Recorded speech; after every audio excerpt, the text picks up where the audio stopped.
Good morning, good afternoon, good evening. This is Alan Burgos from the hashtag Walk with Lunch channel. Welcome and welcome back to our channel. Guys, if you're not yet subscribed to our channel, please do it so now. This is really the perfect time to join us because we are now growing. We are now officially 7,846 subscribers. Thank you so much guys. God bless you all. Maraming salamat sa inyo. Mahal na mahal ko po kayo. I love you all. Sige, ang pag-usapan po natin today ay yung kay ano po, no?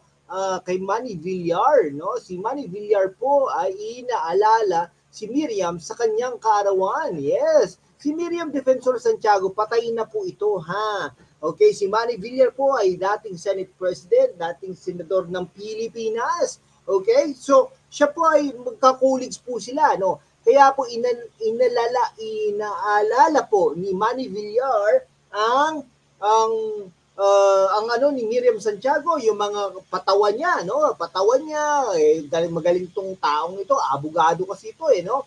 Talagang ni-remember ni Manny Villar ang kanyang mabuting kaibigan, ang late Senator Miriam Defensor Santiago na ngayon ay street na diyan sa Agham Road. Okay, mahaba-haba yan. And then ito po ay 79th birthday ni Manny Villar. Ay, sorry, ni Defensor Santiago, no?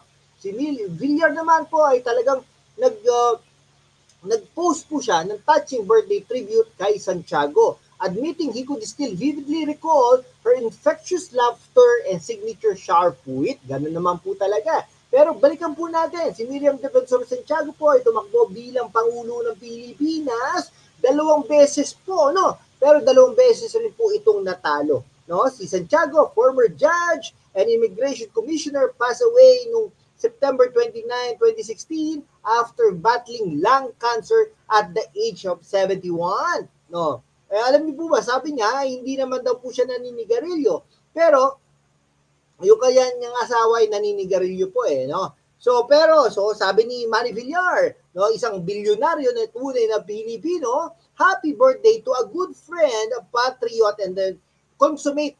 Ano yung consummate? Consummation ba to? No, public intellectual. Ibig sabihin, matalino talaga ito si Miriam Defensor Santiago, no? Talagang kaya lang namatay nga po, no. Ito sabi niya nga nung running mate niya po si Bongbong Marcos. Sabi niya, siya po ay magiging pangulo ng bansa. Nagkatotoo nga, no? So, ngayon naririnig niya pa yung pagtawa, no? Talagang yung gestures at saka yung muka, no?